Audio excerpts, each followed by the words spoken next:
As I mentioned last week, it's so hard for us today to really appreciate how startling and radical the words of Jesus on that hill long ago sounded to the people who were listening to him. And so it takes some effort to know what he really meant and what he was saying.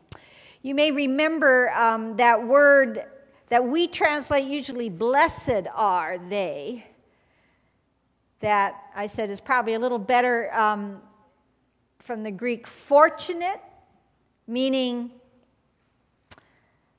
well off, comfortable, unstressed. Remember, this was the condition of the gods on Olympus. Above it all is a good phrase. Above it all are they, who.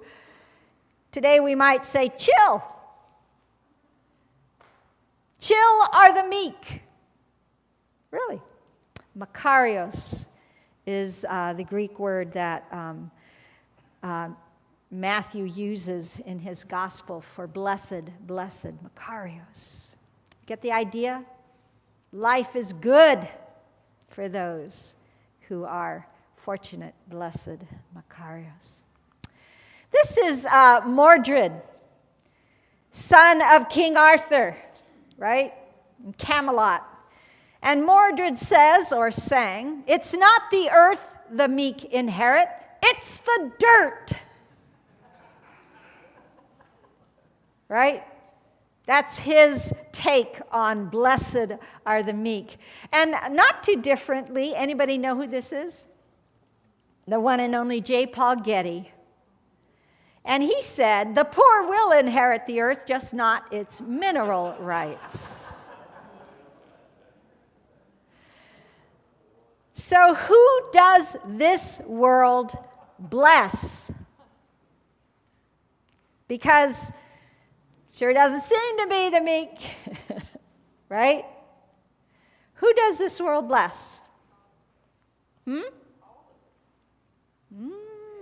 The rich, yes. Who else? They look like they're above it, right? What? Yes, right.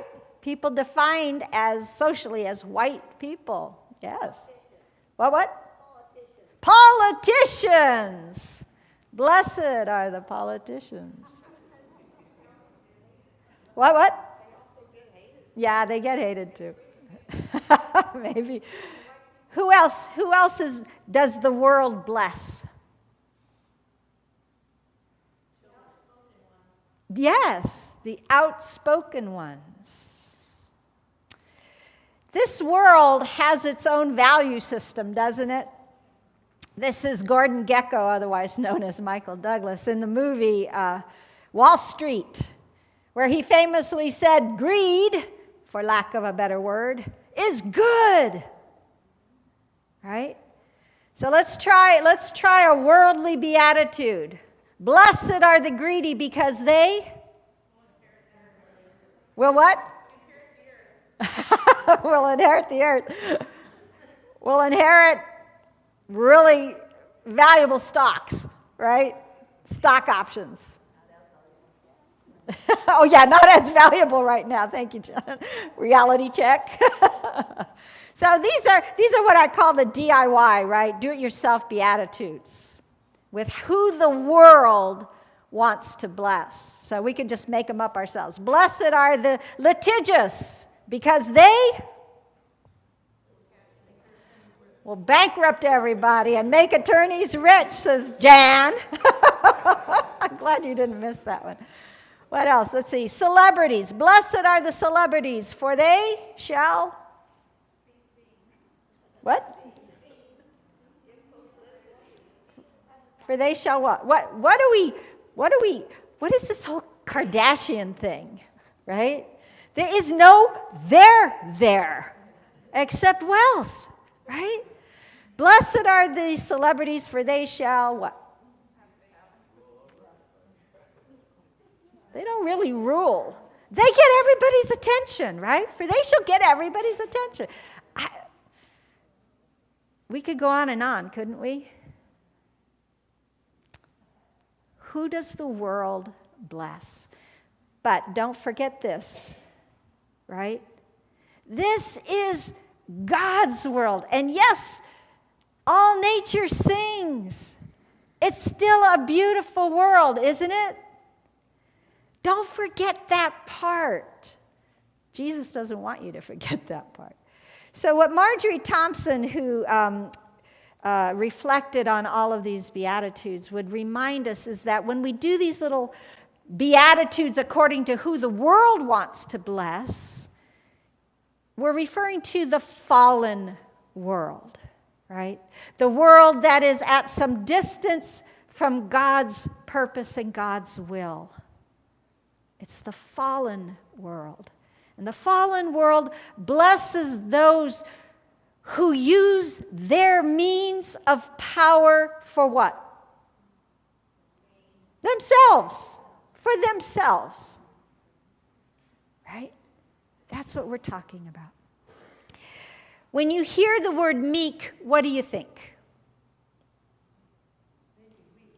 Weak. Yeah. What else?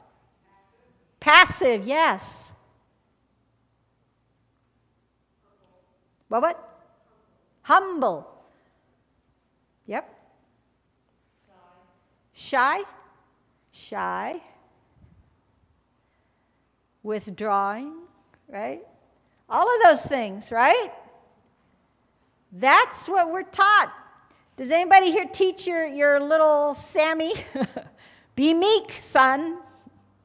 No, because we have a lot of negative connotations about it, don't we? This was from Dickens. Mrs. Wickham was a meek woman who was always ready to pity herself or to be pitied or to pity anybody else. She doesn't sound any fun, does she? And then I'm a little let down here because this comes from Charles Wesley himself. How we think of Jesus as meek, right? Lamb of God, I look to thee. Thou shalt my example be. Thou art gentle, meek, and mild. Thou wast once a little child. Oh, wow. That's not what Jesus was talking about on the hillside. This gets closer. Remember this scene? I am Oz, the great and powerful. Remember? Who are you? And there they are. Notice who's in the back. The men. The adults, right? And yes, they're all shaking at the knees, but Dorothy's right there, right up front. And she says, I remember noticing this when I was little. If you please, I am Dorothy, the small and meek, right? And you know what? She is. She is meek in Jesus' definition of meek. And I'll tell you why. Because the next words out of her mouth are, we've come to ask. Right? Is she scared? Yes. She's as terrified as they are behind her. But she knows who she is and she knows what she's there for. And she launches out into it. Do you ever notice that? Let's turn to the passage that Professor Hinshaw gave us, our Bible study whiz. The second part. Do not resist an evildoer. Jesus begins with that. Does he want us to be doormats? Is that what he's saying? No. No. And we're going to unpack what he says right after that so you really understand what he means. To understand Jesus, we need to understand what life was like in ancient Roman-occupied Jerusalem. Okay? And the first rule of life in the ancient world was that society was stratified. Fixed stratification. Right? That meant there were people on top, people on the bottom, some people somewhere in between those two, and that was it, period. You didn't move up and down through that. And you had specific relationships, right? So, when Jesus says this, if anyone strikes you on the right cheek, who gets to hit who in the ancient world? Yes, the powerful hit the less powerful. And when you hit someone, why the cheek? Why the face? If you on top need to put somebody on the bottom in their right place, why do you hit them on the face? Yeah, that's one thing. There are marks, right? It's shaming. Bullies always use shame. It's shaming. And then why the right cheek? Now that takes a little nuance here. Most of us on this planet are and have always been right-handed, correct? So if you're on top and you need to put the person below you in their place, you hit them on the right cheek how? With the back of your hand, and that's meaningful. You hit them like this, right? The back of the hand. So when Jesus, meek, not mild, says, if they do that to you, turn your left cheek. Why? Because then you're challenging someone to hit you as an equal. You get it? This is for the slave. This is for your equal in that ancient world. Does that sound meek? It is. It's just not mild. Okay? Nakedness in Hebrew culture is extremely shameful in all of the Middle East, by the way. But in ancient, in the Hebrew scriptures, do you remember the story of Noah and his sons? That's what this picture is from. Being naked, listen carefully, is not nearly as shameful as looking at someone else's nakedness in this ancient culture. Okay? That doesn't have to make sense to you, but I don't have time to go into why. But it's more shameful to look upon someone else's nakedness than it is for you yourself to be in that unfortunate, to be pitied situation of being naked. It is shameful, but it's also shameful for someone to see your nakedness. Now, in those days, if you owed someone money, they had a right to come and take your coat. Not everybody even had a coat, so coats were valuable. And they had a right to take your coat as payment, right? They couldn't garnish your wages. Maybe you had no wages, whatever. They could take your coat, the only thing that keeps you warm and gives you some status probably, but they would take your coat. So Jesus says, Jesus the meek, if they come and take your coat, give them your clothing as well. Because then how are you going to be? Naked. And who gets shamed? They do. Right? That's what he's saying. Can you imagine, brothers and sisters, if we were to transfer the shame of homelessness to those who foreclose mortgages on families that are struggling? Or on those developers who come in and gentrify neighborhoods without providing affordable housing?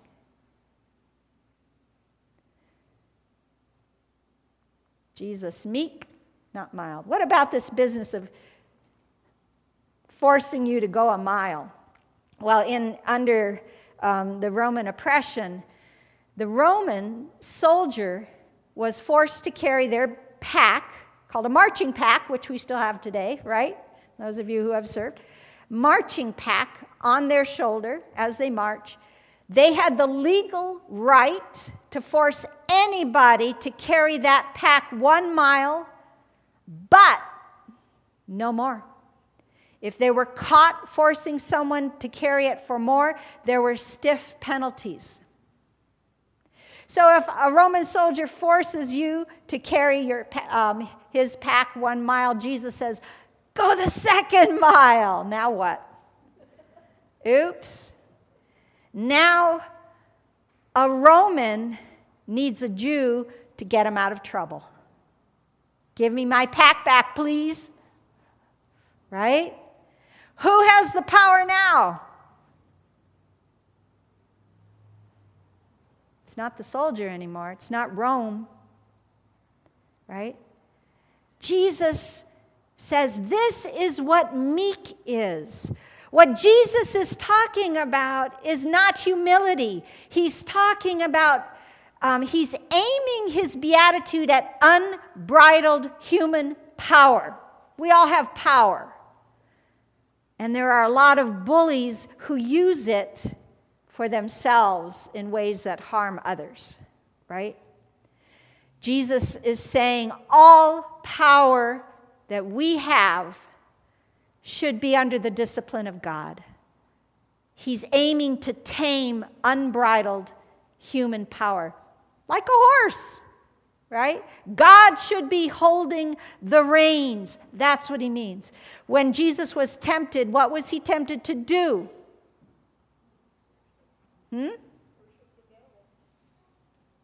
Yep. Huh? To use his power. He had power, didn't he? So he was given three little challenges, right?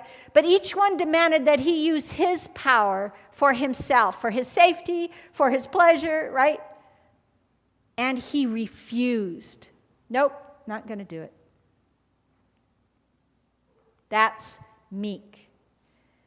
This is a quote from Dr. King. Nonviolence is a powerful and just weapon which cuts without wounding and ennobles the one who wields it. It is a sword that heals. Did you ever think of the civil rights movement nonviolent strategy as meek? That's what Jesus meant by meek, and Dr. King knew it. He didn't practice nonviolence to be nice. It was a spiritual truth and a political strategy, right? Blessed are the meek. What Jesus is saying, blessed are those who stand up for themselves in the power of who God says they are, not the world. Now, do you hear that in each of those examples that he gives? Stand up for who you are, who God says you are. And in your baptism, we have all said, you are a child of God. No one can change that. Right? What does he mean by, for they shall inherit the earth? Well, it means that unbridled human power right now has its grip on this world, doesn't it? We see that all the time. And Jesus is looking toward that great day of the Lord when they will be stripped of their power and God's power will reign. And so the meek, right, are the last ones standing. The meek inherit the earth that is stripped of unbridled human power. Wow, did you know all that was in there? But what it means is be strong, but be strong in Jesus. That's what it means to be meek.